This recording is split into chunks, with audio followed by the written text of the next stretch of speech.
Yo, what's up, everyone? Basketball Nation. This is Buzzer Yes. Beaters, a podcast brought to you by grumblingsmedia.com. This is Eddie Aparicio. I'm your host, and this is Anthony Tuan Corral, my co-host. This is our 36th episode, and we are live.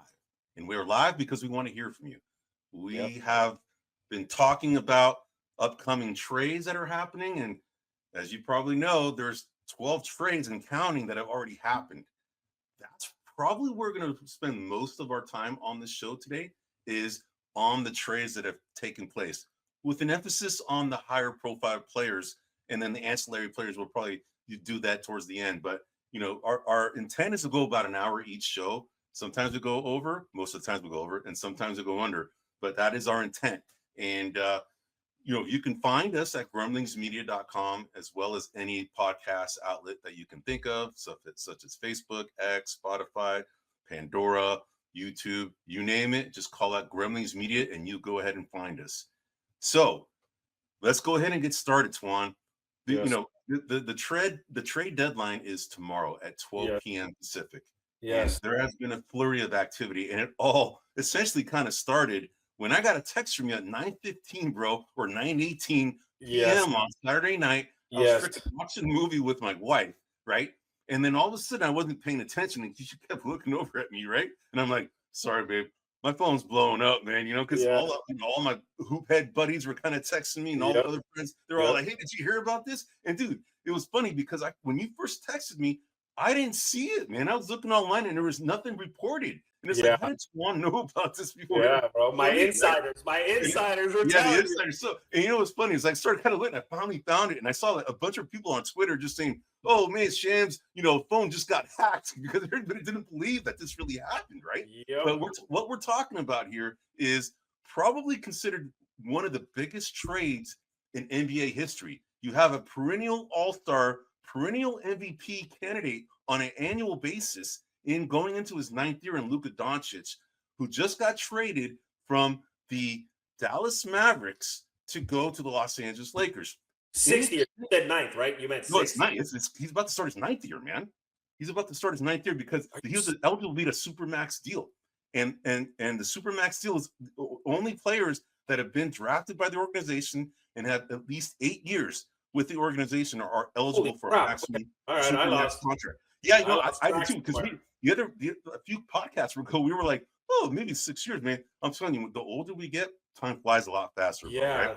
But yeah, so he was eligible for a Supermax deal. But what I wanted to finish up is that the Dallas Mavericks went ahead and dealt him to the Los Angeles Lakers in exchange for Anthony Davis and Max Christie. I mean, there's some other players that were also involved in that trade. You have Maxi Kleber and Markieff Morris from Dallas to go with Luka Dončić. And then along with Max Christie was a 2029 first-round pick. But, man, let me tell you, man, it's just shockwaves throughout the NBA world because nobody knew about this, man. It was kind of very secretive. And just kind of researching about this was done kind of like in a vacuum between Nico Harrison and Rob Pelinka, because these guys go way back. They've known each other from a long time ago in the Nike days, and they both kind of worked closely with Kobe Bryant. They were trying to recruit LeBron and all that, and they developed and formed a friendship. And it's so interesting little side story, Eddie, that you may or may not know. Nico Harrison was the one who ran the presentation that insulted Steph Curry, which caused Steph Curry to go to Under Armour. No way. I did not know that. Yes, Nico Harrison put together, or was it part of the team that put together that presentation? In that presentation, they had some slides that were aimed at Kevin Durant, which then led Curry to believe that this was just them kind of repurposing a slide deck. Del Curry was in that meeting, and Del Curry, after the meeting, he turned to Steph and he goes, Steph, you do what you got to do. If you need something new, go to something new. And then that caused them to go talk to Under Armour. So I'm saying that because to me, that creates a little bit of background on the fact that I don't know how, I don't want to say bright. Obviously, he's a smart guy. I'm not trying to insult him. Yeah. I don't know how politically savvy, business savvy. Yes, business savvy. Yes, I don't know. And I have so many problems with the way this went down that, like this is borderline collusion, right? I mean, you're not even offering or taking up any other conversations with any other teams in the league. Right. For a 25-year-old, like you said, multi-time All-Pro, took his team, or All-NBA, took his team to the finals the previous year, and nobody else gets to put in a bid? Yeah. I mean, and all the NBA executives are just going, WTF, what the heck, Yeah. right? I mean, if he had opened up, that Luka Dončić was on the table, oh my God, there would have been a line of GMs trying to figure out, and they would have offered him a lot more than what he got, because he got in exchange a 32-year-old, all NBA future Hall of Famer, and Anthony Davis for sure, right? I mean, he is frail as it gets, man. The guy I don't think he's ever played a full NBA season. Hurt all the time. Yep. Hurt all the time. But, according to, the research, Nico Harrison, he said that, hey, look, I already know what Jason Kidd wants, right? I went ahead and just kind of did this deal, kind of with our previous conversations, already knowing what he wanted. I just went for going after somebody who would enhance our defense, because that's where we need most of our help. We want to become more of a defensive-minded team, and Anthony Davis can bring that to us, and also leadership in the locker room. Because I guess from what I've learned, I never knew this, that Anthony Davis is a very outspoken guy, and he doesn't seem that way at all when he's playing, right? But he's apparently that type of guy. But that was when I first heard of this trade, bro. I even said it to you. I sent you a text back, man. This is a dumb trade, man. Primarily because of the fit on both times. So there's so many mixed feelings. So yes, right off the bat, if you look at the team today, this is a horrible trade for the Lakers. Horrible. Number one, because to me, and this has been discussed all on the web, but the first thing I said when I heard it, I'm like, dude, LeBron and Luka are like the same guy. They do the same exact thing. They run point from the forward position. They need the ball in their hands all the time. I'm like, and not only that, you're giving up your best defensive. You got no low post players now in LA. So clearly this decision was not made for this year. No, it's a long-term thing. They're trying to replace LeBron James once he retires with somebody who could become the next, name marketable guy. And the Lakers have done this multiple times in the past, right? They're not the first. I mean, they're known for doing this. Will Chamberlain, Kareem Abdul-Jabbar. But here it is, Eddie. Now you're touching on something that really frustrates me. And us being Warrior fans, we're not huge Laker fans, but I want to separate my hatred for the Lakers versus reality. How come the Lakers always get these opportunities? Like they got Kobe for nothing. They got Kareem for nothing. They got Worthy in some sort of weird kind of first-round pick mumbo jumbo. It just seems like things always fall in their lap, and I don't understand that. Like how does that happen? Well, time and time again. Let's face it, though, Ro. I mean, they are the second highest winning franchise in the NBA. Probably the highest. I would say the Warriors are probably the higher valued team right now. But like long-term history, the Lakers have a lot more cachet than anybody else, just because of their past, right? The Celtics are the only ones who have eclipsed them on championships with 18. Correct. But they're in a bigger market, right? The Lakers are in Los Angeles, man. Los Angeles is a big market, just like New York, right? So are you suggesting that these things are somehow planned?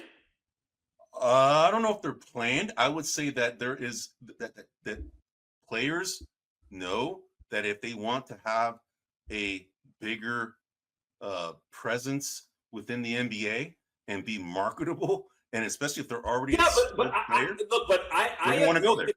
I agree with you for players that choose to go there. Yes. Okay. The players I just mentioned didn't choose. This one didn't choose. They didn't choose to go there. They were given these gifts. That's the correct. part that I don't understand. I hear you. Right? I hear you. Yeah. But let's put it this way: Luka is definitely peeved. That's probably a very not strong word. He's pissed. He is pissed because he essentially lost $116 million because of this deal, because he is no longer eligible for a supermax contract now that he got dealt, right? Correct. And now hearing why he was dealt, because of the weight issues. This guy comes in at 255 going up to 275 throughout the season, and yet he's still kind of considered one of these all-time players in the NBA, and people were worried about his conditioning. but the guy was still playing at an elite level. And the other thing is, I think a lot of the players, or a lot the management also had said that they were getting kind of tired of his antics, always freaking, complaining to the refs almost on every play. And and then there's also the story about Michael Finley taking away his beer, right, in the locker room, right? It's like, whoa, it's like, okay, so that you can tell he's peeved. He's peeved about that. But now you take me to point number 2. Okay. Yeah. Point number 2, his antics. Okay, I get that. But we're in the NBA. Look at Jimmy Butler's antics. Look at Draymond Green's antics. I mean, every locker room has a guy that does antics, right? Yep. Okay, Yep. so that aside, what is your concern, right? Your concern is that he's not in shape and that he'll get injured. So then you make a humongous trade for a player who's injured all the time? Right, I know. I hear you. What? But it came down to money, man. It really came down to money. He's saving the franchise. Nico Harrison is saving the franchise $116 million over the next 5 years. And he's trying to change the culture, according to him, from what Jason Kidd wants. Although Jason Kidd didn't even know about this freaking trade going on because nobody did, right? So he's thinking he's abiding by what the vision of the team is based on what he has been talking about with others, in the organization. And he did this totally unilaterally. Now, you can believe there's a possibility that may not be the case. The ownership probably had a say in this for sure, because he can't just do this unilaterally. I'm sure ownership did, this thing that Nico Harrison said, I have this deal. I don't want to open it up because we're gonna get leverage, right? It could get canceled by the commissioner, like back in the day when David Stern did that a few times, right? We don't want to do that. We just want to go ahead and make this thing happen because we know what we want, and let's go ahead and just do it. And then he said, go ahead, do it, but it's on you if it fails, right? I'm sure he got that. It's on you if it fails, because this is a big deal. And you can see the outcry in Dallas, man. There is a lot of people just pissed off about this, man. I mean, I heard a little something. I don't know if you saw it, but the majority owner now, it's no longer Mark Cuban anymore. He's a minority owner. He said he didn't even know about all this. But the majority owner is the guy that helped Al Davis's kid, Mark Davis, get the Raiders into Las Vegas. Right? He's got a very strong Las Vegas presence. There's rumors going around that they did this to piss off the fan base. And I read an article the other day about them acknowledging refunds for season ticket holders and things like that. Like if you're this unhappy about, I think it's possible. And again, I don't want to kick up a dust storm here, but I think if he can piss off his fan base enough, he can get up and move to Las Vegas. Interesting. So this is kind of like a chess play. Yeah, it's like Major League. For those of you that are old enough to remember that movie, let's suck enough, so we can get up and go somewhere else. And so again, I don't know the validity to this, but these are things that I've read, because I'm looking at all of this and I'm going, this is just weird. It's just it is. And then on top of that, Anthony Davis is a fantastic player. We've talked about his skill set, but he is 31. Part of one of the most valuable attributes is availability, which he lacks severely, right? Both of them do, and honestly. You could have gotten so much more than what you got. I mean, Miles Bridges got 5 number 1 picks, dude. Mikal Bridges. Sorry. For the Knicks. Yeah. Picks. And Luka gets 1? Yeah, that's what I'm saying. It's like, come on. The Mavericks got fleeced. They got fleeced, man. They just totally did, because they could have got way more draft picks to set themselves up for the future, for sure, right? So let me ask you this, Eddie. If for whatever reason the Mavs win the NBA championship this year, do you still think they got fleeced? Long term, yes. I agree. I agree. No matter what happens, they got fleeced. For sure. Because the value of Luka was much greater than what they got in return. Oh, by far. Regardless of the outcome. And you know what's going to be interesting? The aftermath of this. You've already kind of pointed to what the possibility means for the Mavericks if they win the championship. Let's see what happens with Luka when he comes back. I mean, he's got probably the best trainer he could ever have in the NBA in LeBron James, right? I agree with that. This guy, definitely has an example of somebody who has a long career, man. Right, he's going into his 22nd year or something like that, and he's still playing like at an elite level, man. Right, so you know, he could definitely learn a lot from LeBron. I mean, you got to say, man, I got to say this, man. You know, you and I as Warrior fans, we hate LeBron, man. But Yep. damn, dude, I respect the guy so much. I respect that dude. I respect him as a player, big time. Right, and it's just how he has, you know, been able to do what he does at such an elite level for so long, bro, and has Yeah, changed the game. and I'll be honest, you know, I'm the thing that you know I think about this from time to time. I don't like it doesn't keep me up at night or anything, but you know, if I could articulate what bothers me most about LeBron, when I think of athletes that I love, Yep. yeah, we're getting there. We're Yep. getting there. I'm coming to you, Peckerhead. Oh, we're coming. getting there. Trust me, Yeah. we are getting there. You know, when I think of athletes that I love, Ronnie Lott, Yeah. you know, Joe Montana, Jerry Rice, Steph Curry, I think of guys that give their whole heart to the game. Yeah. And the thing that bugs me about LeBron is he's so calculated. Everything he does is so, it seems like you know, like he puts no heart into it. It's all like pieces, you know, like put this there, I'm gonna do this, I'm gonna do that, you know, get rid of him, which is another story, which is, let me ask you this, Eddie, do you believe for a second that LeBron didn't know this was coming? No, he knew. That's what I'm saying. I think he knew probably within an hour of it happening. That's what I would say. And it's long enough for him to say no or to stop him. Yeah, pretty much. Yeah. But you know, bottom line is that Luka has got a tremendous person to help him with his conditioning, because, you know, let's face it, if that guy was kind of like LeBron's, you know, as far as like his body and his conditioning, dude, can you imagine what kind of a beast of a player that guy would be? Well, I will tell you what, I will tell you one thing, Eddie. Yeah. There's not many, but it has happened where a player's better when they're a little overweight than when they get right. Yeah. I'm not saying Luka's that guy. I don't know, but you know, I've seen players that play better when they got a little bit of fat on. You know, they just they feel more comfortable. They're just more in their own rhythm. Maybe that happens. Maybe it doesn't. I mean, Luka. First things first. Luka's got to change the story about the fact that he doesn't care about his condition. Correct. If this with LeBron doesn't work, then the Mavericks made the right choice. I agree with you, bro. If he comes in next season overweight, then the Mavericks at least made the right choice. Now, whether or not that weight impacts his play, that's a whole other conversation. But yeah, I hear you.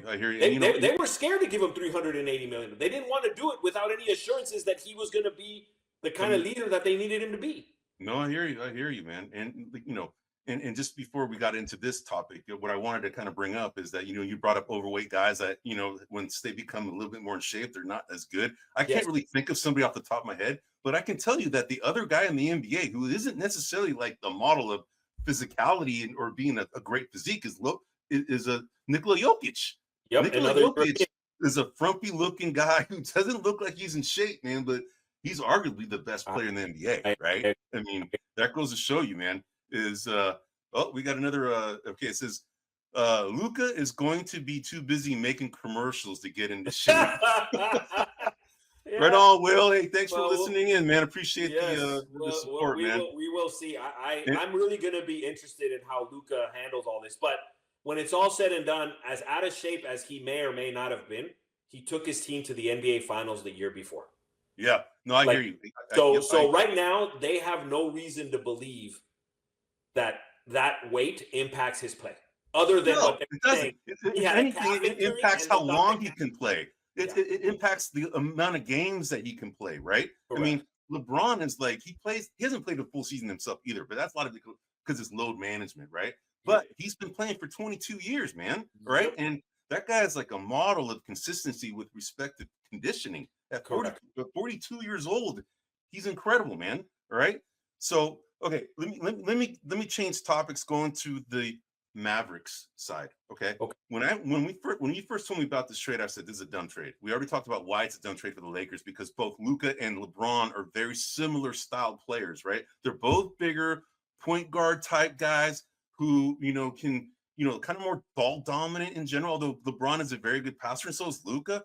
but they're kind of really good pick and roll players too. They're very similar, right? Now, LA Lakers, when you first told me about this trade, I'm like, what the hell are they doing? Now the Lakers don't have any bigs. Now they're on the market for trying to get a big now because they just completely don't have anybody, right? They have a bunch of like unknown guys, Trey Jameson and freaking whoever else. These guys that are unproven.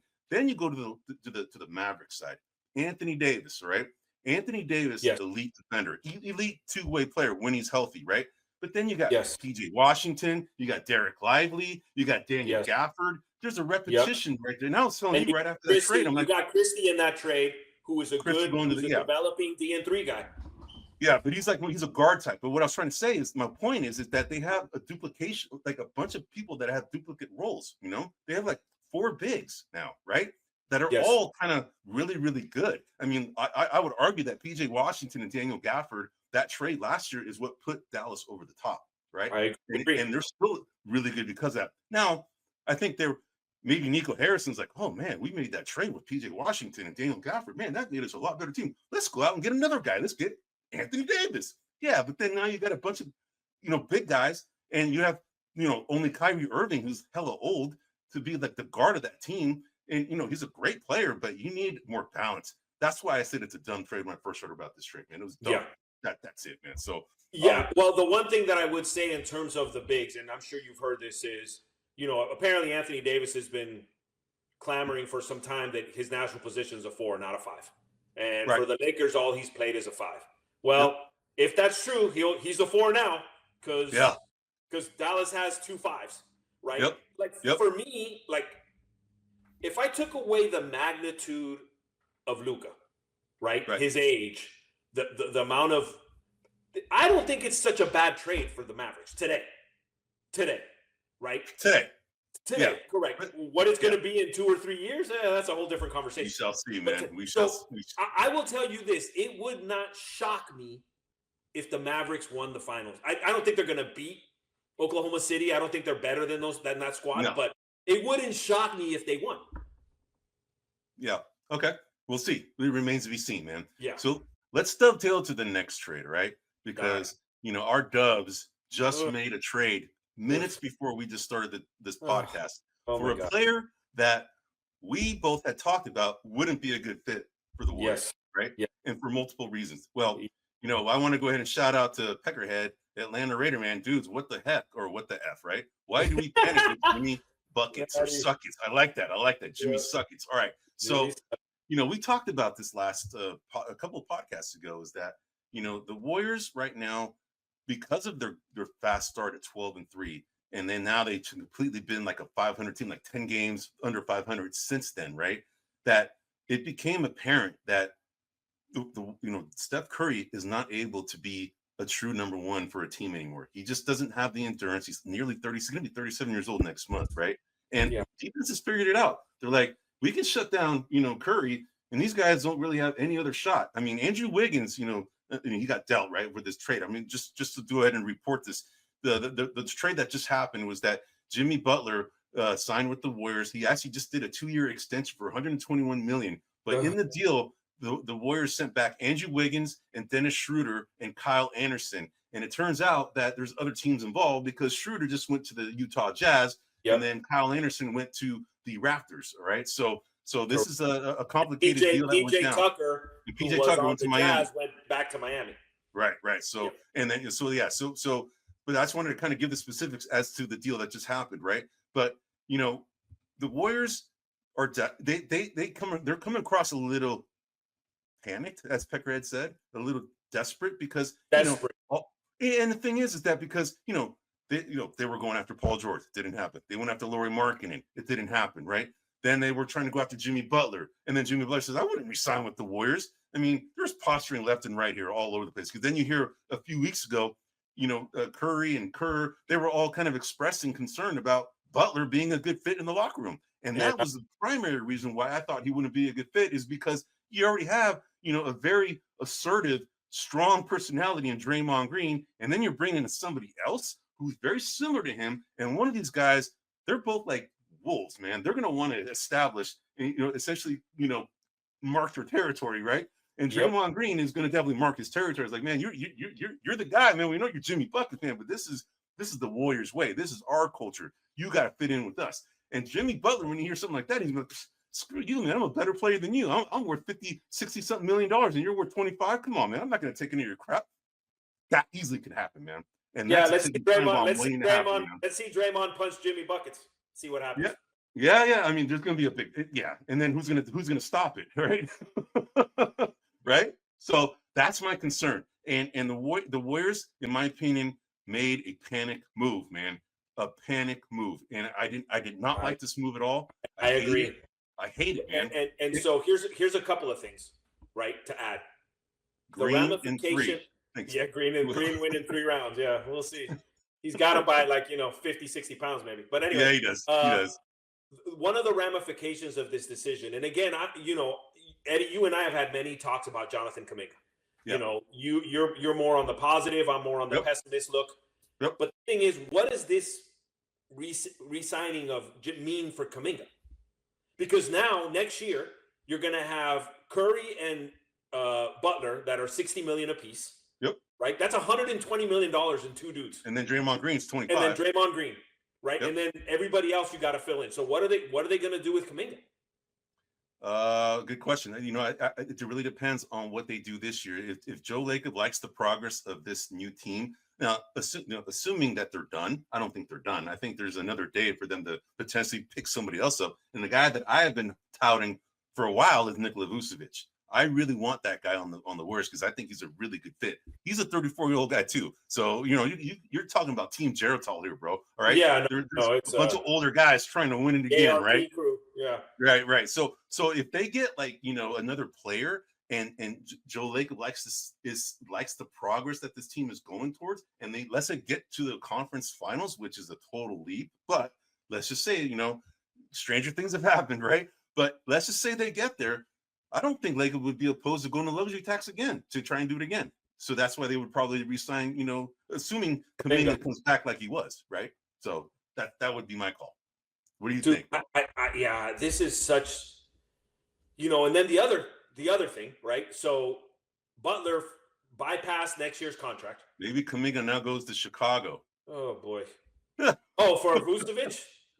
How would I don't know, man. Like I mean, it would probably work because Vucevic is a $21 million player, and Kuminga wants to resign for about a $30 million deal, right? Next year. So first of all, Eddie, Kuminga's not getting $30 million. No, I know. I'm just saying that's what he wants, right? Yeah. I mean, there's a couple of reasons that's probably not going to happen. And again, things change. But next year, the only teams that can afford that are the Nets and the Wizards, I believe. So they're the only 2 squads that are remember, once you're over the first apron, you can't sign for more than what your mid-level exception is. I think it is. No, yeah. The mid-level exception last year was 15? Something like that. Yeah. Yeah, that's way below 30. Yeah. Yeah. You're right. So my guess is Kuminga would be lucky, given the land, given the lay of the land today. Kuminga would be lucky to get 20. Yeah, I agree. But the thing is that, who knows? I don't know. The Warriors, I mean, do teams like, I know that the other leagues like the MLB and NFL, they can restructure contracts, right? I don't know if the NBA does that, but maybe something like that would have to go down. But I don't know if the NBA does restructuring. I don't think they do, but the major leagues do it. Major League Baseball does it. NFL does it. Yeah. I don't think the NBA does it. So if they can't do that, then that means that they're kind of essentially putting Kuminga in a cubbyhole and essentially saying, this is what we think you're worth, man. This is all we can pay you, man, if you want to stay. Yep. And mark my words, Eddie, next year, right around the All-Star break, when Jimmy Butler starts complaining that he wants another extension and that he refuses to play, and we're fine, I don't want to hear any crying from anybody on the Warriors. I don't want to hear it, man. I hear you, man. That's like you hooking up with someone that cheated on their husband, and then you marry them, and then when they cheat on you, and you got no room to complain, bro. Exactly, man. What's that? That's it, exactly. It's a great analogy, man. You're right.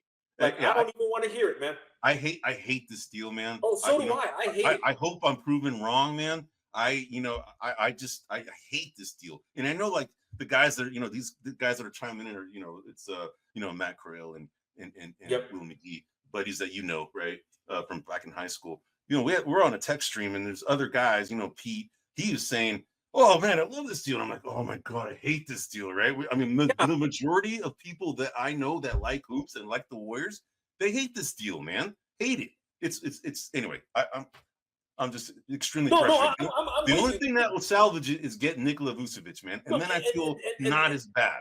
Correct. Right? And the other thing too is, there is the possibility that Butler and Draymond make each other even worse than they already are. Like, just they're egging each other on. Not necessarily against each other. Coming. I'm calling it. Within a month, there's going to be a tussle within a month. Same crap. Yep. You know what I mean? And like, there's gonna. Poor Steph. Steph's gonna be like, dude. And that's one thing I wanted to mention. You mentioned earlier. Count me in. I also hate this deal, Lewis. Yep. Right on, Lewis. I agree. It's a horrible, horrible deal. So Steph, a week ago or two, made the comment. Jimmy Butler's not a good fit for our team, Steve Kerr did too. So you mentioned that, and I had mentioned this. Chemistry. Right. I had mentioned this right before we got on the call. I said, Eddie, what happens if them getting Butler forces Curry to say, I don't want to be here anymore? Yeah, I don't, it's possible. No, it's possible.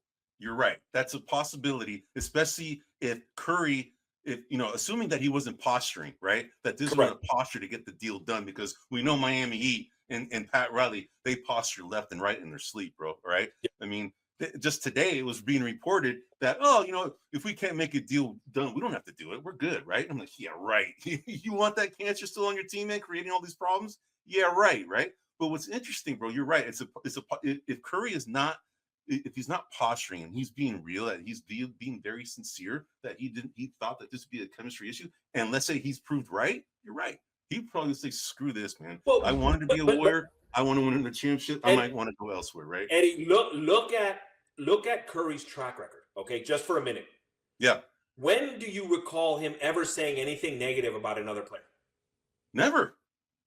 So that's what leads me to believe he was not. What's his goal in posturing? See, and here's another. Unless the Warriors brass wanted him, because he's a very influential spokesperson for the team, right? And if he says something like that, oh man, people are going to listen because he's not like that. It could be a posture. Assuming it's a posture. Eddie, here's the other thing too, which I think plays. I don't know how big a role, but I think it plays a role. Yeah. What's happening in about a week and a half? The All-Star game. Where is it? In San Francisco. And what does Shakeup not want? Do you remember when they retired Mully's number? Yes. And yes. Remember that Rick Barry was like, "Come on, people!" He was trying to simmer down the crowd. They had just making traded it worse. Monte Ellis, right? They had just traded Monte Ellis for Bogut. Yep. And the fans were going nuts. They were going nuts, man. Yeah. Do you remember many, many years ago when Chris Cohan walked on the floor during All-Star game, and all the Warriors fans were booing him? Yes. You're talking about the Vince Carter dunking contest. Correct. And Chris Cohan got up and everyone booed the crap out of him. Yep. You think this move wasn't influenced by the fact that Shakeup doesn't want to look bad in national TV during the All-Star? Because if anything now, the fans can't really boo because, well, you did something. Now, if you did nothing, they probably would have lost their shit. Yeah, I agree with you, man. I agree with you, but you're right, man. It's a good call. We'll see, man. But anyway, man, we got other trades to cover, man. I mean, I don't know what are the parting shots you want to say about this, but we both agree that we hate this freaking deal, and it looks like the guys that have chimed in, they all don't like it either, right? So we're with you. We're with you on this call. We shall see what happens. We might have to eat our words, man, if they do really well, and this, happens, to work out, which we don't think it will. I'll be happy because I'm a Warrior fan. If this works out, crap, I'll eat my words. I was wrong, whatever, man. But I know team chemistry, and this guy is going to create a problem, especially with somebody like a Draymond Green already in the locker room. So correct. That's the call. Correct. Right, and what's Kuminga? Someone like Kuminga and TJD and Quentin Post, and what are they going to learn from those two guys? How to be angry, yell, and complain. Yeah. How to do a good left hook and do right cross or whatever, vice versa for the lefties, correct. Right? I don't know, But anyway, so let's talk about the other deal that went down, man. There's another big high profile deal that went down is De'Aaron Fox got dealt to the Spurs in exchange for Zach LaVine along with City Sissoko, all right, and three first round picks in 2025, 2027, and 2031, and 3 second round picks in 2025 and 2 in 28. Big deal, okay? Now, this move, I mean, it makes sense. I mean, De'Aaron Fox paired with Victor Wembanyama is a problem. We all know, like, Victor Wembanyama is easily going to be, if he stays healthy, we talked about this in past podcasts. We think he's going to be in the conversation at the end of his career as being one of the all-time best. I mean, this is the trajectory. He's tracking. He's tracking. Yep, I agree. He is and he's going to easily become the defensive player of the year this year. And you know, if this team starts going up the ranks, which now with De'Aaron Fox, and they were already going up the ranks with Chris Paul and Harrison Barnes on the team, and with a bunch of scrubs, right? Now you have a legitimate all-star player who can break defenses down just with his speed alone. He's done it against us multiple times, right? And now he's paired with this transcendent player. Man, the Spurs are going to be a problem, and they're going to climb up the ranks, man. I love this trade for the Spurs. This is for sure. Between Castle, Wemby, and De'Aaron Fox, they have 3 of the 5 pieces. I mean, that's a good, and Chris Paul, you know, kind of as coming off the bench now. He's coming off the bench. I mean, this is a fantastic move. For the Spurs. They couldn't have, and you know, Pop strikes again, or whatever the Spurs do, you know, they always seem to figure out how to position themselves. You know, speaking of conspiracy theories, you know, how do you get David Robinson, Tim Duncan, and Victor Wembanyama? I got issues with that, but heck, arguably 3 of the best big men potentially of all time. Potentially with being the last one with Victor Wembanyama, he doesn't get drastically hurt, right? So, but yeah, he's on the trajectory of being in that conversation along with Tim Duncan and David Robinson, both, you know, all-time Spurs and both, you know, Hall of Fame players. So, but I really like it. Now, as far as on the other side, Zach LaVine. Now, he was rumored as another player that could go to the Warriors, right? And correct. And I didn't like that one either, because I know that Zach LaVine's game is very offensive oriented, you know, and the Warriors are more of a team, a defensive team oriented team. Although offense is where they're really struggling because they only have one guy who can really create a problem for the defense in Steph Curry, and an aging Steph Curry. So they needed somebody else to be kind of like that offensive force that they were hoping Jonathan Kuminga or Andrew Wiggins would become. Andrew Wiggins started becoming that because of that necessity, right? He had to. He was playing very well. And then, you know, Jonathan Kuminga was that guy and he was ascending until he got hurt. But, you know, Zach LaVine definitely is one of these electric, offensive, uber athletic players. And I think this is a good move for the Kings because it makes the Kings, you know, they lost an offensive force in De'Aaron Fox, and now they have somebody who can, you know, not necessarily do exactly what De'Aaron Fox does, but can score at the same level as De'Aaron Fox, but just can't distribute as well as De'Aaron Fox, nor play as good a defense as De'Aaron Fox can, even though De'Aaron Fox is a smaller player. So what are your takeaway and thoughts on that trade from the Kings standpoint? Yeah, so the reason, you know, bringing this back to the Warriors, the reason I didn't mind LaVine as much as I would someone like Butler is I didn't think LaVine would cost us that much in terms of players. I thought that we could assemble a bunch of, you know, Buddy Hield and a bunch of kind of low-level players to just get him, you know, get him onto the team. Which $43 million. And again, I don't mean to rewind, but one of the reasons also that I hate this Jimmy Butler deal is because we lost Wiggins. Wiggins is now half the cost of what Jimmy Butler is. Now, Jimmy Butler is better than Wiggins, but he's not twice as good as Wiggins. Correct. I agree with you. And we pointed this out last podcast, is that we argued that Wiggins and Butler are very similar players. Correct. The only difference really being, other than age, is that one tends to disappear at times, right?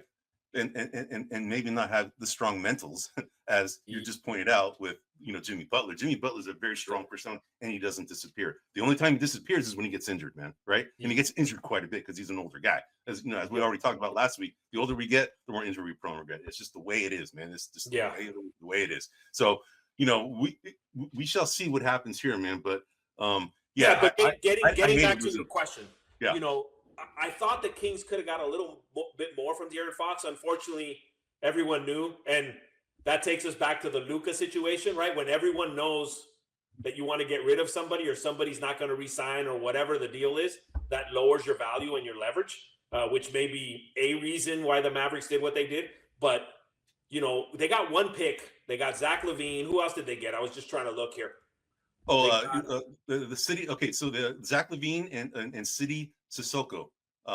He's the guy that the Kings got, but then they just went ahead and changed. So the Kings also just did another trade earlier today as well. Is that the newly acquired City Sissoko is now going to the Washington Wizards in exchange for Jonas Valanciunas. But they also sent out 2 second-round picks for Jonas Valanciunas as well. All right, so. They gotcha. But in that original one, it looks like the Kings got 3 first-round picks and 3 second-round picks, 2 of which they sent to the Wizards for Valanciunas. For Valanciunas. Got it. Okay. Correct. No, in that case, it's not too bad. I mean, 3 first rounds, you get LaVine. I mean, that's pretty good. I think from the Kings' perspective, they did about as good as they could have with a guy that wasn't going to resign with them. Yeah. No, I hear you, man. But overall, who's going to run their point? I don't know how good the Kings are as a squad going forward. Yeah, we'll see. We shall see. I mean, we'll see the impact that this has, with the team long term. I mean, losing a De'Aaron Fox is going to create a problem, right? For sure. Yeah, absolutely. Yeah. So, all right, so let's go to the next trade. The next one, and this is probably the last one of the big ones that we know of right now. And there's probably other ones that are happening as this podcast is going that we haven't heard of yet. I don't know if you saw anything that's popped up since. I keep checking. Yeah. So, but the other trade that went down is that Chris Smith of the Milwaukee Bucks and the Washington Wizards made a deal, and now the Kyle Kuzma was being sent to the Bucks, and in exchange, Chris Middleton was leaving the Bucks to go to the Wizards, along with the guy AJ Johnson. You remember him in the draft? He was the guy that the Bucks had selected when he was projected to be a second-round pick, and he was a 23rd pick, and we're like, what? And everyone's like, why'd you take this guy? Yeah, why did you take this guy, right? So, but now there's a deal that just went down that now it was a short-term stay for Kyle Kuzma to go to the Bucks, because now he's with the Raptors now. He just got dealt to the Raptors from the Bucks. I didn't see who they got. Yeah. That's another deal that just went down. Okay, didn't know that one. Yeah. So anyway, so that's sorry. No, sorry. Take that back. Right. I was thinking about Kyle Anderson. Sorry about that. No, Kyle Kuzma. Kyle Kuzma is staying with the Bucks. So right. At least as far as I know, there could be moves going on as we're talking about this. So I don't hate that trade. I mean, Middleton kept getting hurt. I mean, obviously he's always hurt, man. Yeah, he's part of their core, of champions, in terms of, him and Drew Holiday and obviously Giannis. Yep. So in terms of they got a little influx, Kuzma can score. He's an offensive guy. I mean, I think that's a pretty good trade for Milwaukee. I don't know what the fans are feeling. There may be some it's kind of like maybe us losing Looney or something like that, like where we know he's not the best, but he's ours kind of deal. But overall, I don't mind the trade. I think it's okay. All right, yeah, it's all right. Yeah, it's not a big. It's not going to change anything. It doesn't make them significantly better, Right. Other than but Middleton had his games where he was kind of the leading scorer. I think Kuzma will provide some of that, maybe on a little bit more frequent basis than Middleton had in the past. Yeah, he's good. He's more. He's a younger kid who's not going to get as injured as often, and Middleton's at the twilight of his career, man. So. So the thing that I would ask is, what's the Wizards going to do with Middleton? Like, are they just going to flip him? Like right now, even before the deadline's over, because they don't want him. Yeah. No, I know. I hear you, man. I hear you. Yeah. So, all right. So let's go to the next trades, man. There's a bunch of ancillary players that got traded too, man. I mean, so the Mavs also sent out Quentin Grimes. They sent him to the Sixers in exchange. The Sixers sent back Caleb Martin to the Mavs, which I think is a pretty good move, although Quentin Grimes was playing pretty good for the Mavs. Again, these are not big earth-shattering moves. Caleb Martin was the guy who played on the Miami Heat, and I thought he was going to be a good fit for the Sixers, but the Sixers are a complete mess, man. This whole Paul George, Joel Embiid, and Tyrese Maxey experiment just went totally awry because of the injuries that Paul George and Joel Embiid had sustained. Now, Joel Embiid just came back last night and had a triple-double, right? So, yes. But he needs to stay on the court, man. Availability is a big deal for this team. But Caleb Martin was, a guy that I thought would be a great fit for that team, and for whatever reason, it just didn't work. And now they're trying to just make some other deals to make them better in different ways. So, what? Any thoughts on that? Maybe the Sixers can trade Embiid to the Lakers for the guy they just got. Luka? For Luka? No, for Dončić, yeah. For Luka? Nah, dude. Luka Dončić. I think he's more. No, I know. He's more transcendent. Yeah, no, I agree. I'm just making a joke, a bad one, but like to me, I think that the Sixers really, Paul George is. They had discussions that Paul George, they might be looking to trade him or send him somewhere else. Embiid, I think, is also a guy that the Sixers see what kind of value they can get for him, although his value is probably at its lowest right now that it's been in his whole career. I just, again, they're hiring, again, just like the Warriors did, they're signing these older players. I just don't see the value. I mean, you look at you look at the Cavaliers, they're all young. You look at the Celtics, they're all kind of in their prime. You look at the Thunder, they're all young. You look at Minnesota, for the most part, Julius Randle's out for a couple of weeks, but they're mostly young. Like these old dudes, I don't know, man. Like I don't know. I don't see it. Because there was a lot of speculation that Durant might go to the Warriors, and although from a nostalgic perspective, I would have liked it. Just kind of bring as much of the gang back as you can. But realistically, from what they would have had to have given up, dude, it's not worth it. They're not winning. Yeah. They're not winning even with Durant. Yeah, and it's interesting that we didn't even comment about that when we were talking about the Jimmy Butler deal with the Warriors. Is that they were targeting Kevin Durant to come back, as you just mentioned. And what's interesting is that the deal was pretty much kind of in the works, and then all of a sudden, Kevin Durant pretty much says he has no interest in coming back to the Warriors. And and my understanding is that Draymond Green would have been part of that deal to go to Phoenix in exchange of getting Kevin Durant back on the team. So that's issue of why he left would be gone, but yet he didn't want to come back, which tells me that there were other issues, within the organization that turned Kevin Durant off, right? So, what's ironic, Eddie, is I would have felt a lot better about this trade with Butler if they sent Draymond instead of Wiggins. Yeah, no, I hear you, and it's interesting because they were talking about that on the radio shows just yesterday. They were, having people call in as to, because they're both very similar from a price tag standpoint. I think Wiggins is 28 million, Draymond is 25 million, and they were asking the callers, who would you want to give up, right? And it was pretty mixed for the most part because, as good as Draymond is from a defensive standpoint, he's still a liability from an offensive standpoint outside of his passing abilities, right? Whereas Wiggins is, about 5-6 years younger than him, and the way he was starting to assert himself is kind of what the team needed more, honestly, than what Draymond brought, right?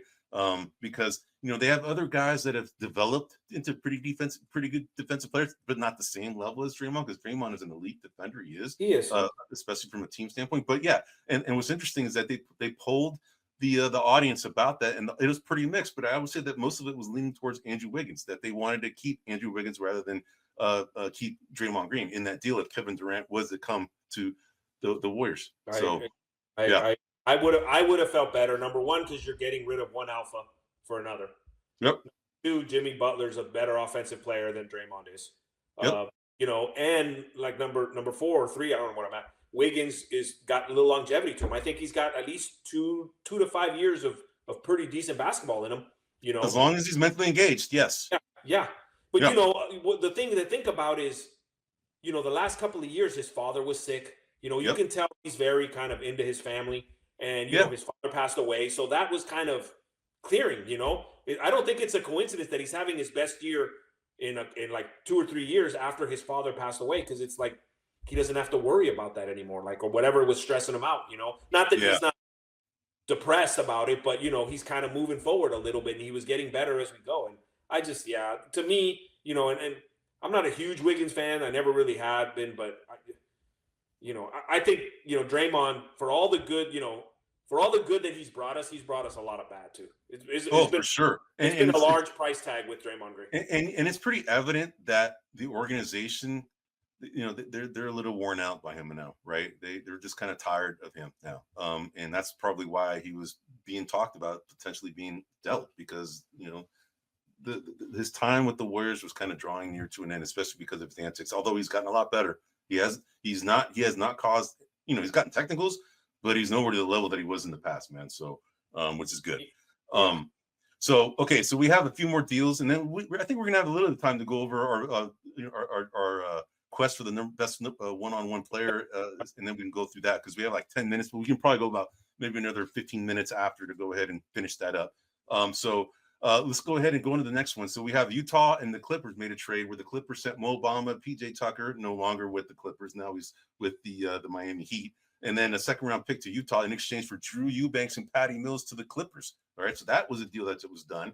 It's going to be, those are ancillary players. So these are not real big difference maker players, but we just wanted to call it out, right? Any thoughts on that before we move on to the next one? No, I mean, like I said, it's just some smaller players being small. No, nothing. I don't think it's anything worth kind of digging into. Well, I'd rather talk about our greatest than one-on-ones. Yeah, let's do that. So I'll just go through the last one. So the Suns and Hornets, and I think this is actually a pretty sneaky deal because the Hornets sent Nick Richards, right, to the Suns, and guy's been playing pretty well for the Suns, man. I mean, it's pretty interesting that Jusuf Nurkic is falling out of the rotation completely. He's not even playing anymore, and that guy could be dealt. I wouldn't mind taking him on the Warriors. I wouldn't either. And he's probably on the cheap too. Why not, right? So Nick Richards is playing, and then Mason Plumlee. Mason Plumlee is the guy who's now kind of taking over the backup center spot, and now Jusuf Nurkic is kind of just sitting there twiddling his thumbs now. So it's interesting. So Nick Richards got dealt from the Hornets to the Suns, and then the Suns sent Josh Okogie to the Hornets along with 3 second-round picks. So that's kind of what the deal was. The next one is the Celtics and Rockets. They went ahead and did a small deal for Jaden Springer, who's not really a player that plays that much. They sent Jaden Springer to the Rockets along with a second-round pick and some in exchange for some draft considerations later from the Rockets, right? And then the last two that I'm going to comment on is KJ Martin from the Sixers was dealt to the Pistons and 2 second-round picks to the Pistons in exchanging 2 second-round protected draft picks. So it's more of a salary cap thing. Yeah, it's more of a long-term thing. Yeah, it's not a big deal. Accounting moves.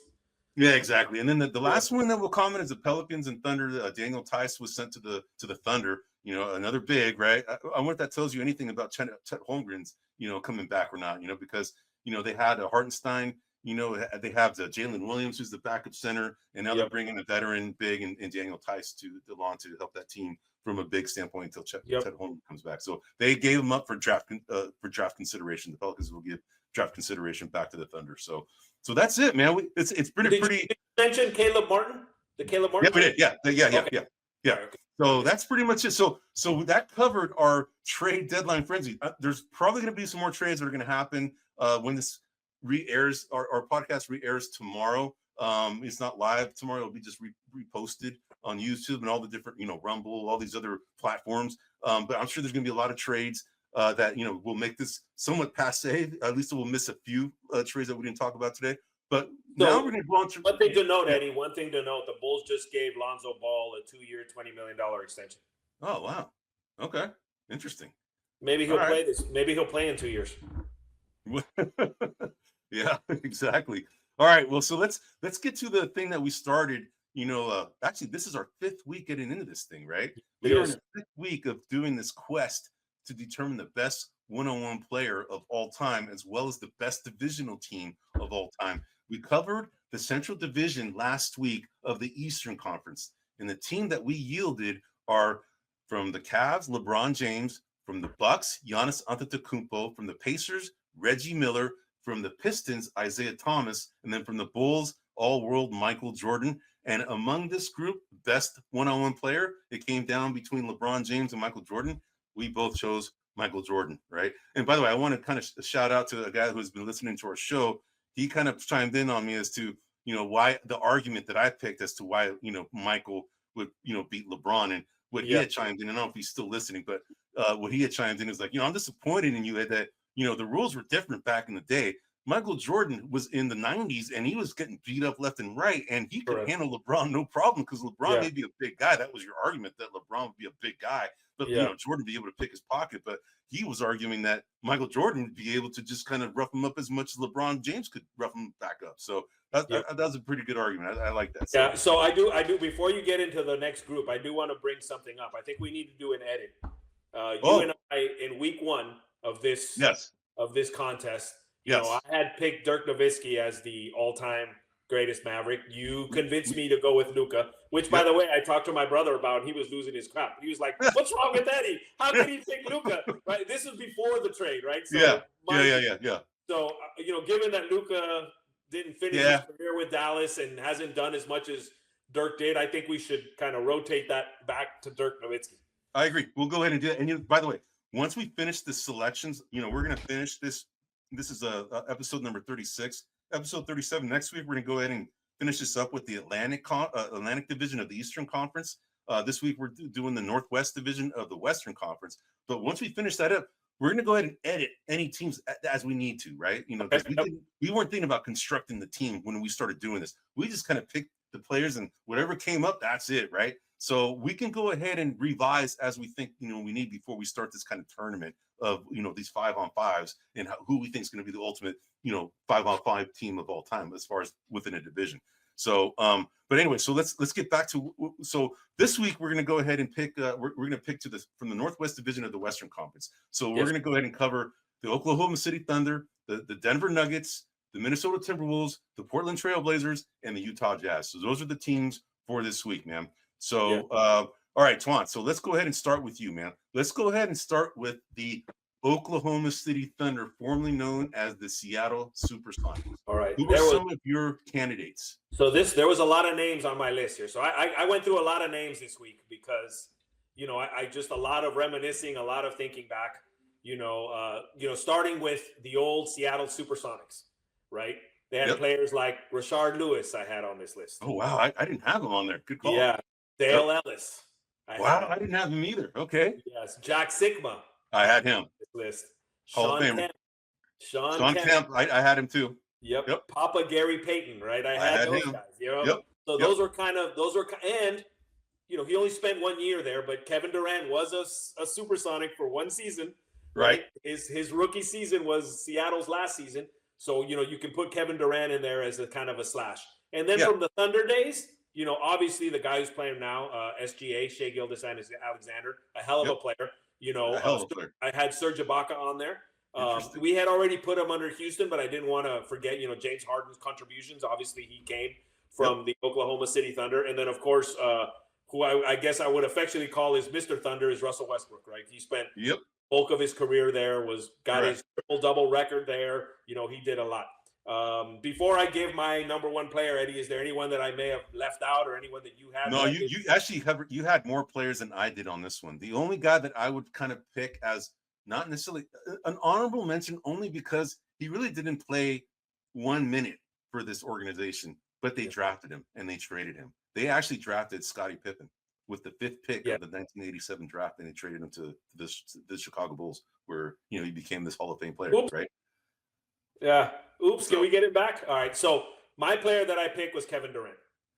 Oh, okay. I was in between Kevin Durant and Russell Westbrook, and the only reason why I picked Russell Westbrook is because he played longer for that organization, has all of the records for that organization, actually became, this Oscar Robertson-like player out of nowhere, right? And we thought there's no way we're ever going to see this triple-double average for a career ever again. The closest guy that we saw was Magic Johnson. And then all of a sudden, boom, Russell Westbrook did it, right? And he did it for multiple seasons. So he did. He did. Yeah.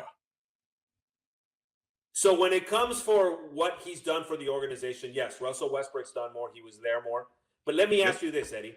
You're the Thunder. You're the GM for the Thunder.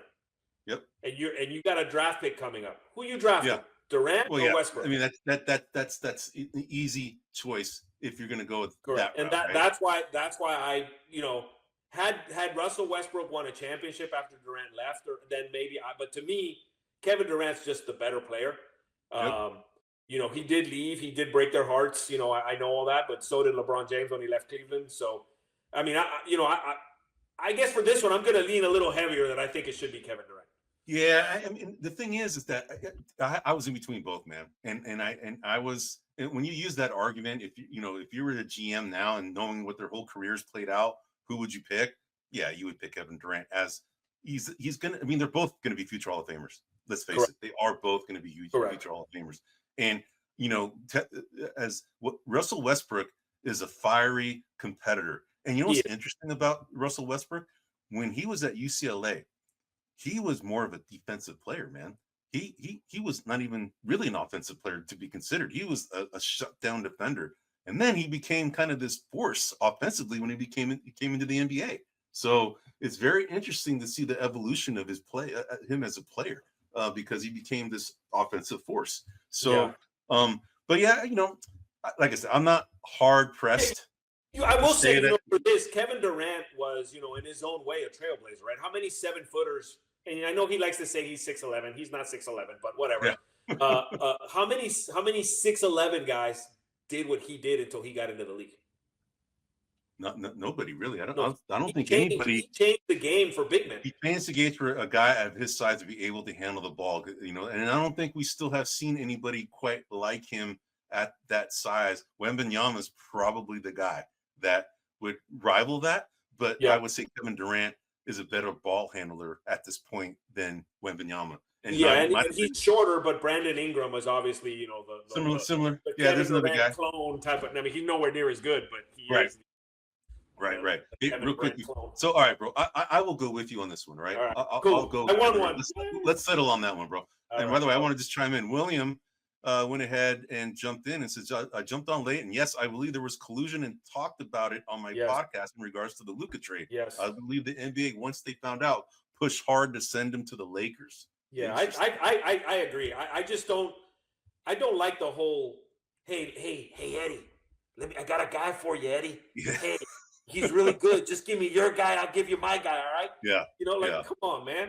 Yeah. Open it up. Yeah. Yeah. All right. Let's go to the Nuggets. All right. So let's go to the next one. So the Nuggets. All right. You go down your list. I'll go my list. I have not a huge list, but I'm going to go ahead and start with Dan Issel. He's a well-known Hall of Fame player for the Nuggets. Kiki Vandeweghe.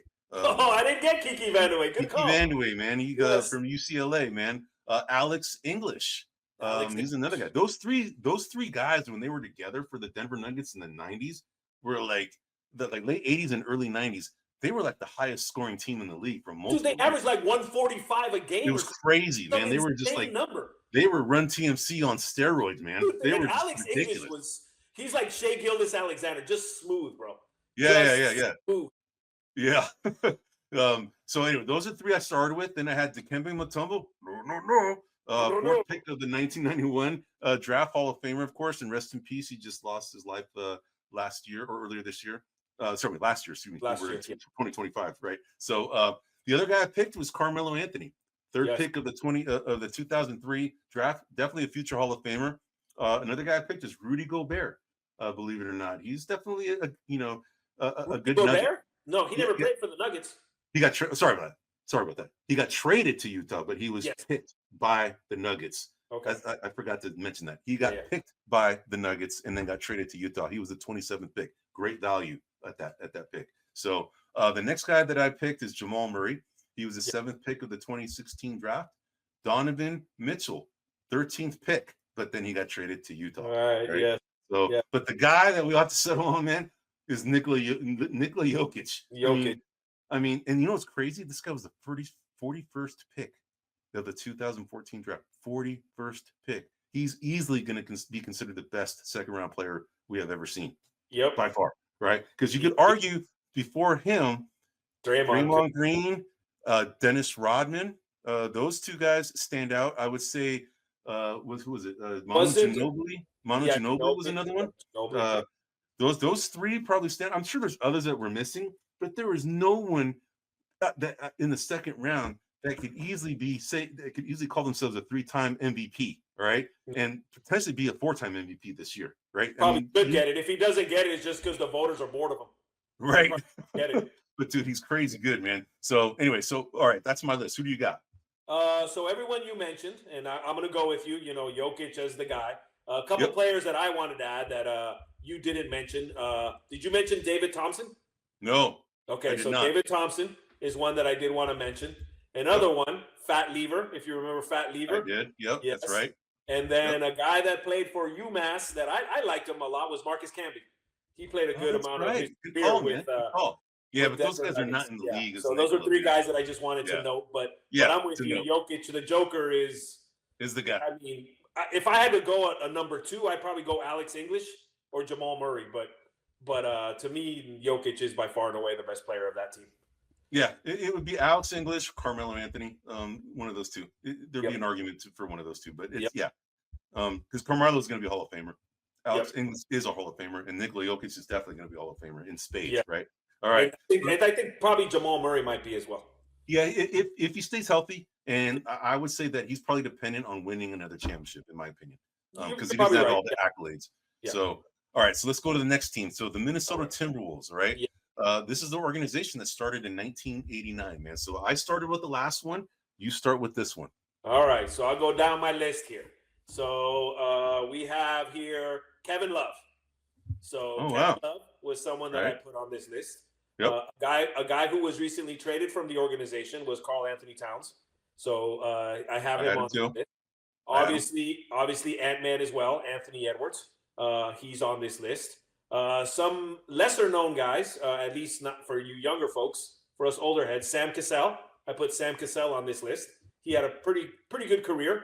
Al Jefferson was another guy that I mentioned.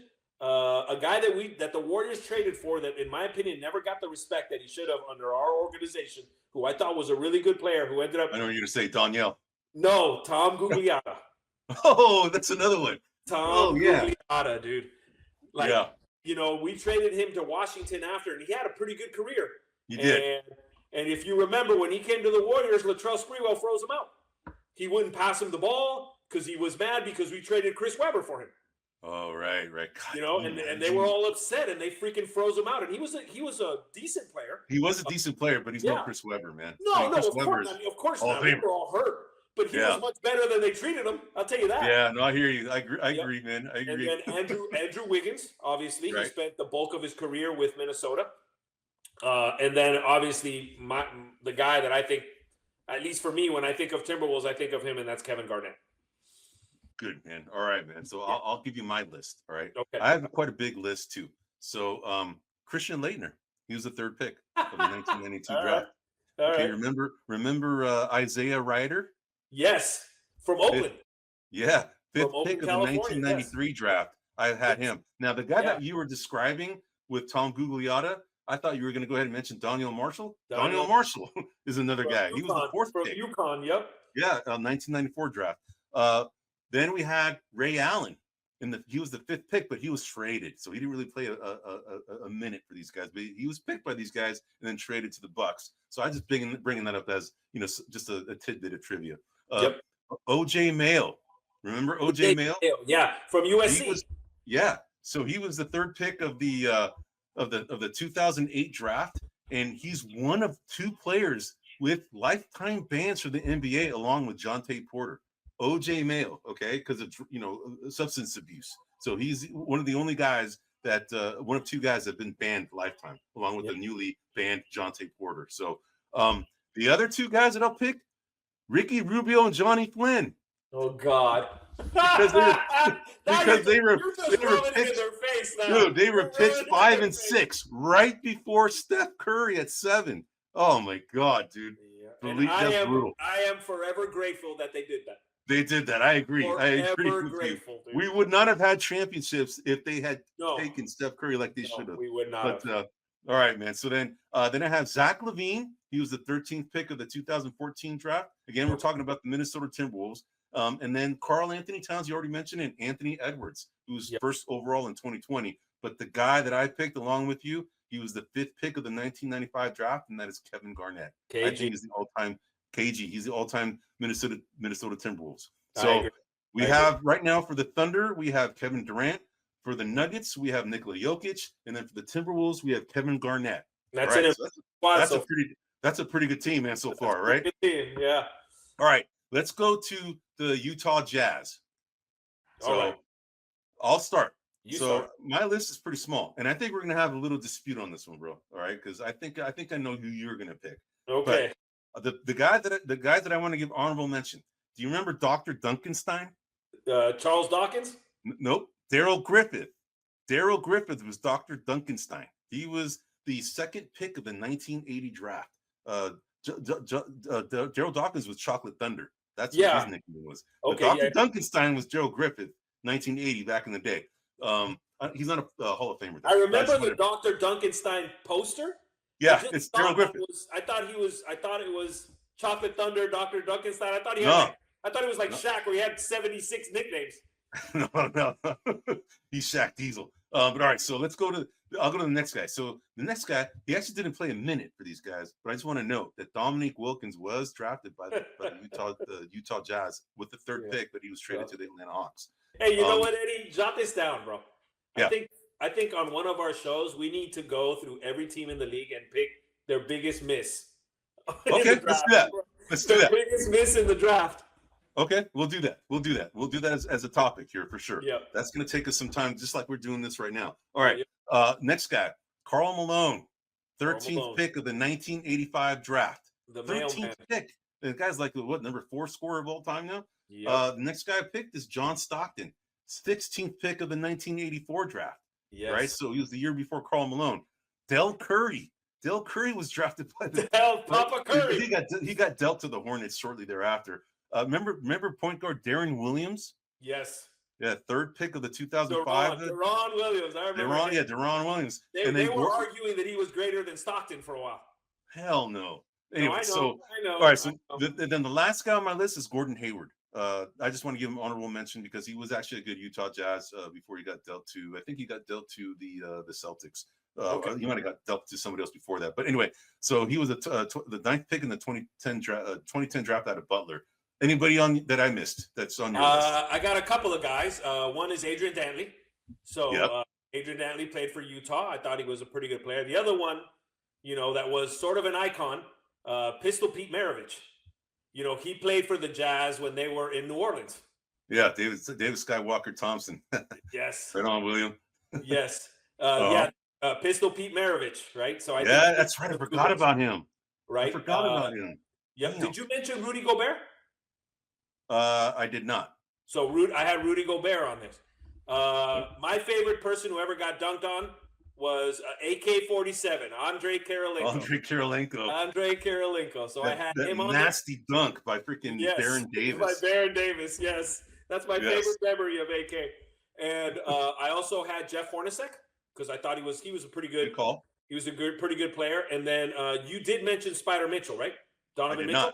I did not. So I have Donovan Mitchell on my list. All right. Okay. So for the drum roll, you want me to give my number one or your number one? I'll give you mine first. Okay. I was in between two players, and it's obvious who the two players are. Yes. All right.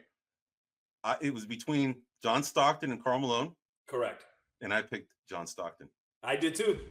Sweet. I thought we were gonna have to dispute that one, man, because I did too. Because Karl Malone wouldn't be Karl Malone without John Stockton. Sorry, man.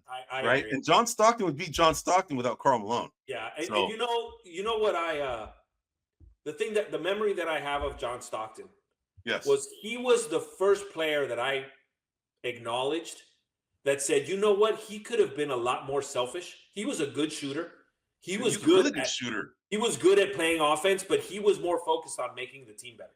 And he was like one of the first guys I ever saw. Like, this dude, like he's really just there for the team. Yep. He's a little bit of an a-hole. He was an a-hole, man. Yeah. A lot of former players.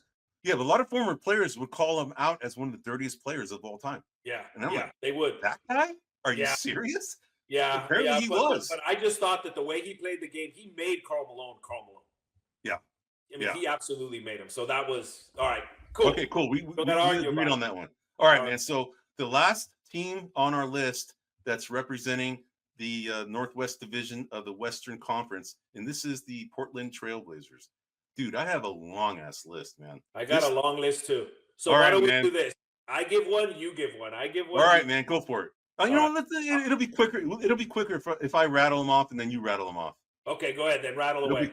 All right. So, Bill Walton, first overall pick, 1974 draft. Yes. Michael Thompson, dad of Klay Thompson, first overall of 1978. Man, those two guys were on the same team. Fat Lever, you mentioned him for the Nuggets? For the Nuggets. Yeah, so Fat Lever, he was the 11th pick in 1982. You have Clyde Drexler, 14th pick out of 1983 draft. Dude, Yes. you can't forget Sam Bowie, bro. You can't forget him. Second overall I can pick. forget him. I can forget him. He was a second overall pick right in front of Jordan, bro. Right in front of Jordan, man. I mean, Hakeem was the guy. I mean, he was highly touted as the number 1 pick, right? And you can't fault them picking Hakeem because you're all-time best, right? But then Sam Bowie, oh my God, man, that poor organization was just totally, completely, cursed because they also picked another guy that, Greg Oden, and kind of just want to call him out too. All right. So did they take Oden over Durant? Yes. Oh, yes.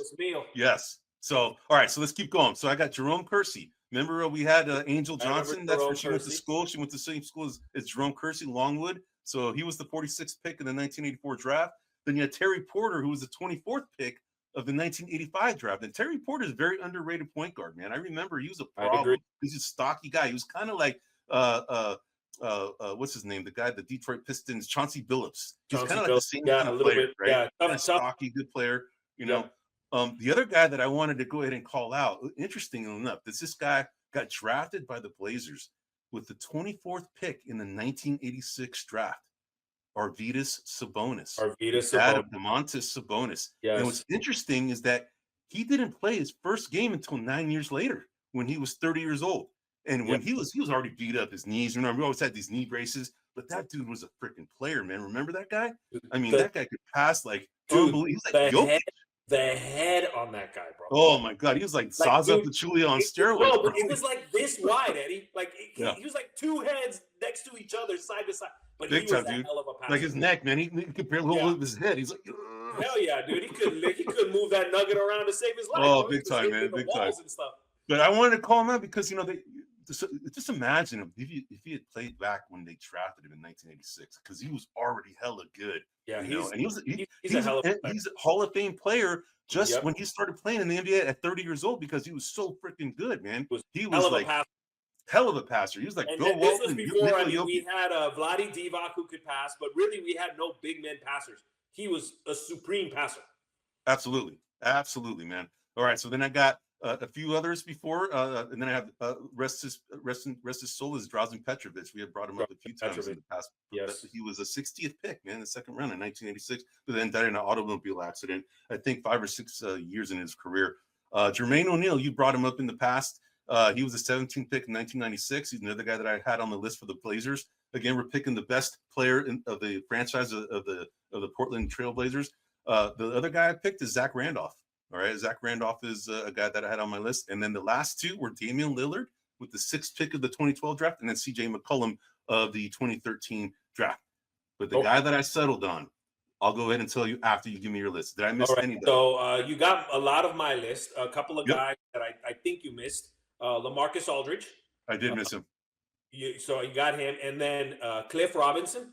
Really good player. Liked him. And the next 2 guys, I do want to call them out. So the first guy I'm going to mention was probably one of the most talented basketball players I've ever seen, but had one of the worst attitudes I've ever seen. But fantastic player. That's Rasheed Wallace. That dude was so good. He was so talented. But his attitude was he cried so much. He complained so much. If his mentals were right, dude, he could have been a top 10 player, in my opinion, of all time. But his mentals were off. And other guy who I thought was on a trajectory to be one of the best players I've ever seen, but then his knee gave out on him and he had a shortened career, and that's Brandon Roy. Brandon Roy, yes. Yes. He played, I want to say, 6 or 7 spectacular years with the Trailblazers, and then he had like micro fractures or something in his knee and shin, and that was it. Pretty much he was never the same player again. But I thought those 2 players, supremely talented, just one didn't have the mentals, and the other one his leg broke down on him. So just wanted to mention those 2 as well. All right. Oh wait, you know what? There's one guy that we both forgot to mention, and I think he deserves to be mentioned because we brought him up in past podcasts as one of the most underrated players of all time, man. I think the point guard. Yes. Rod Yes. Strickland. Rod Yes, Strickland. Rod Strickland. Yes. We forgot to bring him up, man, as an Yes, we honorable forgot to mention, bring up right? Rod Because Strickland. he definitely was Kyrie Irving I before agree. Kyrie I Irving, agree. right? I Rod agree. Strickland. Rod Strickland. He was the best finisher I'd ever seen until Kyrie Irving came along. I agree. So, I agree. yep. All right, so all right. So okay, who did you pick? I picked Clyde Drexler. Same here, man. Easy. All right. Woo! All right, man. All right. So here's our team. We got Kevin Durant from the Thunder. We have Nikola Jokic from the Nuggets. We have Timberwolves. We have Kevin Garnett. We have the Blazers, Clyde Drexler, and then the Jazz, John Stockton. Dude, this is a really good team, man. This is a very good team. Woo! This is going to rival team. the one that from last week, man. This is a pretty damn good team. All right, so the beauty of this team, without us even trying to do so, all the positions match. Stockton would be your 1. Drexler would be your 2. Durant would be your 3. Garnett would be your 4, and Jokic obviously your 5. Yep, we don't have to GM this team at all, man. We don't have to general manage this team at all. It's done, right? It's done. So, all right, man. So can the Warriors sign these 5 guys? Can we? Right. Can we pick all right, man. So let's go ahead and let's go to the best one-on-one player among this group. Okay. Right. All right. So okay. we're gonna have to. I mean, right now, John Stockton, because of his size, and he's kind of more of a team player. He's not really a one-on-one player. I don't think he flourishes in that type of thing. I think he's out. But on a 3-on-3, I'd take him all day, right? Yep. But not on one-on-one. So John Stockton, I think, is eliminated. Who else would you eliminate out of the last 4? I think, and again, you can talk me out of it. I think he's a fantastic player, but one of his skill sets is his passing ability. And I would take Jokic out of this pick. Yeah, because he's not a one-on-one player. Like if you put him on a one-on-one, he's a little more methodical. He's slow. Part of his skill set is his ability to see the court and who to pass to. So I would take Jokic out of this mix. I would too. It's a different skill set. He's not a one-on-one player, right? So correct. All right. So you're down to Kevin Garnett, you're down to Kevin Durant, and you're down to Clyde Drexler. All right. So Kevin Garnett versus Clyde Drexler. Who do you pick? I'm thinking. The screen's not frozen. Yeah. No, I hear you. I'm going to stick with my same argument I had last week. And I think I'm going to shock it, but I'm going with Kevin Garnett because his mentals are just. Because it's like Jordan, like he won't. Yeah, he won't back down. I think, and he was a good enough shooter. He's pretty quick. He was good with the ball. He's a vicious he attacks the rim viciously. So I would say I would vote with Kevin Garnett would beat Clyde Drexler. You know what? I was very close on this one myself. Clyde Drexler, he was a good athletic guy, but dude, that dude couldn't dribble, man. Yeah.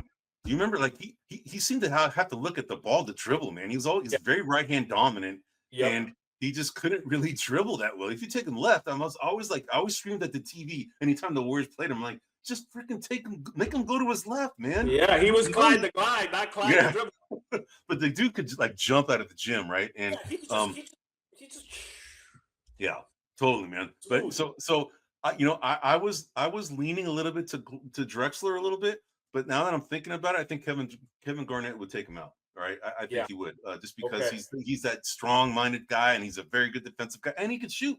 All right, he can shoot, and he can do all the low post moves. Clyde Drexler would have a hard time stopping him. Kevin Garnett would be able to stop or contain Clyde Drexler at times, right? So I think that would be the edge, especially because we're doing loser outs. So all right, so then it comes down to the battle of the Kevins, man. Kevin Garnett versus Kevin Durant. You're asking me now, right? I'm going to tell you who I think. To me, it's a no-brainer. It's Kevin Durant. And I disagree. What?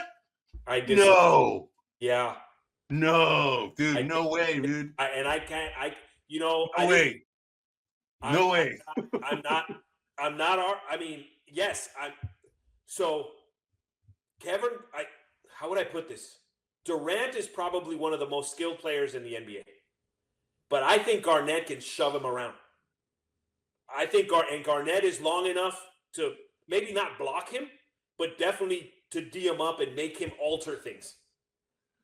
Dude, Kevin Garnett is a beast. Kevin Durant is a highly skilled Kevin Garnett, and Kevin Durant can play defense when he's engaged. Correct, right? But without, I'm still going with that heart.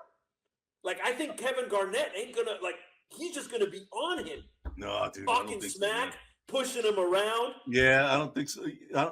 I hear you, but Kevin Durant is easily considered the most skilled 7-footer we have seen to date. All right, I agree. He is skilled. He's gonna run circles around him. He's gonna take him up, and as soon as he collapses on him, he's just gonna drive right by him and dip on him. And he can guard up Kevin Garnett. He can guard him up, man. He can't. So that's why I think Garnett shoves him out of the way, dude. Oh, dude, no way, man. No way. Oh, dude, that's our first disagreement, like majorly. I think Garnett, and you know what? I didn't really. When I started looking at this, I'm going, dude, no way, man. I'm gonna keep fighting. Durant would take Garnett all day and all night, man. All day and all night. I am. So you think it's not even close? No. Anyone dude, listening? Dude, there is no freaking way that Garnett can contain Durant in a loser's house 1-on-1. There is no way. You think Durant can contain Garnett? Yes. Because Garnett, let me ask you this: who's a better shot blocker? Garnett. Who's a more fierce defender? Garnett. Okay, so you don't think that those two things count for nothing? Yeah, but if Kevin Durant was a no-show on defense, I would give you that all day and all night. But Kevin Durant, ever since he joined the Warriors, all right. So let me ask you this. He's a very good defensive player when he has to be. Now, when he's playing 1-on-1, he has to be. Okay, so let me ask you this. Okay. The difference between Kevin Garnett's defensive capabilities versus Durant's, is that greater than the difference between their offensive skills?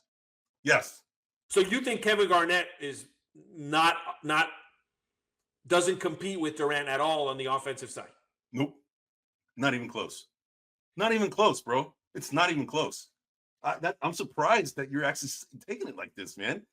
Dude, well, I just think I'm looking at this from a defensive. I mean, I agree with you. Kevin Durant is by far the superior offensive player. I'm in no way, shape, or form am I denying that. Yes. What I am saying is I think Kevin Garnett would get in his head. I think he would shove him around. I think he would get Durant off his game.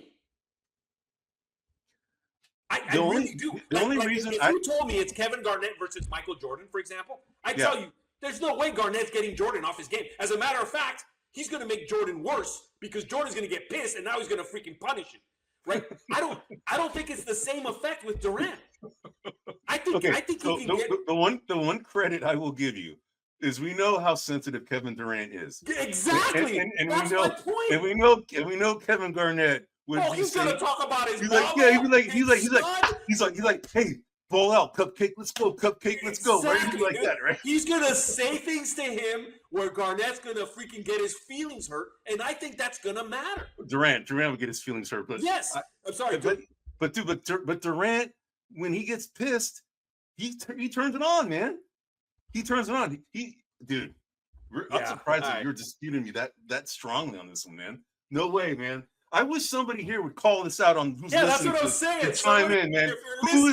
Who would win that 1-on-1? Because we have to decide on one player. So somebody who's listening, please say who they think. All right? We need you as the tiebreaker. All right, I'll tell you what I'm gonna do. Let me get up my phone here. Give me 1 second. All right, man, do it, man. But this gives us some time for somebody. Whoever's listening, please go ahead and chime in. Kevin Garnett or Kevin Durant? Who would win that 1-on-1? Hypothetically, this is all hypothetically. It would be great if you have NBA 2K and plug in those two players and then just see what happens, right? But anyway, dude, I can't believe we're gonna spend. And dude, we're already at an hour and a half, dude. There's no way we're gonna go ahead and finish up the last segment, even though it only takes 5 minutes. We're just gonna finish it off after we freaking select this, and then we're gonna summarize and wrap this thing up. All right, I looked up. I asked AI. AI said likely Kevin Durant would win. All right. Okay, so we have my cousin. My cousin just chimed in. KD. Yeah, all right, Kate. Look at family sticking with family. I see what's going on. No, but he would call me out if I was wrong. I'm busting your chops. All right, we'll go with Durant. We'll go with Durant. Right on. Hey, Lewis, thanks for breaking the tiebreaker. I agree with you, man. All right, man. So that's it, man. All right. So we are down. Okay, so we just finished our show here, man. We only covered 2 topics today. The last segment is something we cover every week. We can go ahead and skip a week, but it's essentially our fantasy rookie draft and how our teams are doing against each other. definitely are closing the gap, Twan, because the one thing I wanted to point it out is that your boy Buzelis, he had a freaking game. He had a game, and then Restart Shea had a game recently. Like they scored like a lot of points, man. So they definitely have started bridging that gap. Do I get any points for my Buzelis being in the slam dunk contest? Yeah, but I have Stephon Castle in there too. We'll see. All right, I'll tell you what. The winner gets an extra 50 points on that one. Oh, okay. You want to do that? Yeah, we'll just all right. Just to make it. I'm in. All right, we'll do that. If Stephon Castle, so whoever lasts longer or whoever wins the tournament, either way. All right, man. All right, I got you, man. All right, so here we go. We just went ahead and just wrapped up the show here. We talked about the crazy trade deadline that's going on tomorrow at 12 p.m. We went over like the 12 trades that have happened, and there's probably going to be a few more that have happened. We talked a lot about the Luka Dončić for Anthony Davis trade. We also talked about the Jimmy Butler coming to the Warriors, how both Twan and I just don't like that trade. Yeah. We also talked about the Aaron Fox, Zach LaVine trades, and all the other ancillary players that were traded, that make up the most, the rest of the trades that happened. And then we went on our fifth week of our quest for determining the best divisional team of all time. We went ahead and covered the Northwest Division of the Western Conference. So we went ahead and covered the Thunder, the Nuggets, the Timberwolves, the Blazers, and the Jazz. And then we got down to Kevin Durant for the Thunder. For the Nuggets was Nikola Jokic. For the Timberwolves, we had Kevin Garnett. And for the Blazers, Clyde Drexler. And then for the Jazz, John Stockton. We agreed on every one of them except for that last one when we were trying to go for the one-on-one player. All right, so it was Kevin Durant versus Kevin Garnett. And we both picked. I picked Kevin Durant, and you picked Kevin Garnett, and we bantered on that for like 10 minutes. Yeah. And finally, my cousin Lewis broke the tie break, and he said KD, and I agree with that. So KD is the best one-on-one player among this group. I'm surprised. I'm gonna bring that question to hoop heads tomorrow, man. I still think, Eddie, it's a lot closer than you're giving it credit for. I agree. It probably is. Yeah. All right. So, but anyway, this marks to the end of our 36th episode. This is Buzzer Beaters. We are a property of grumblingsmedia.com. You can find us on grumblingsmedia.com, as well as any other podcast outlet that you can think of: YouTube, Spotify, Rumble, X, Facebook. Before you finish, I want some love. Our homie William says KG hands down. KD is way too soft. So just throwing that out there. I got one in my corner. So. Oh wait, who said that? William KD's way too soft. William McGee. Oh man, come on. KG hands down. Oh, he's too late now. We already made the decision, man. All right, man. So anyway, at least you making me sound like I'm crazy. I'm like over here fighting. You like Eddie. I know, I hear you, man. All right, man. Well, anyway, this is Buzzer Beaters. I'm Eddie Aparicio. This is Anthony Twan Corral, and we're also known as the Cisco Kids. Tune in every week. We're here on Wednesdays at 6 p.m. Pacific, 9 p.m. Eastern. We'd like to hear from you. We're live because we want to hear from you, just like we heard from a lot of the people that are listening in today. So thanks for your participation today. Anyway, this is Buzzer Beaters, and we're going to go ahead and sign off. Hey everybody, this is Big John from Grumblings Media, and I just want to say thank you for watching our content. If you want to support our efforts here at Grumblings Media, just smash the subscribe button right here, totally free, or just go ahead and consume more of our great content. Click either one of these two boxes.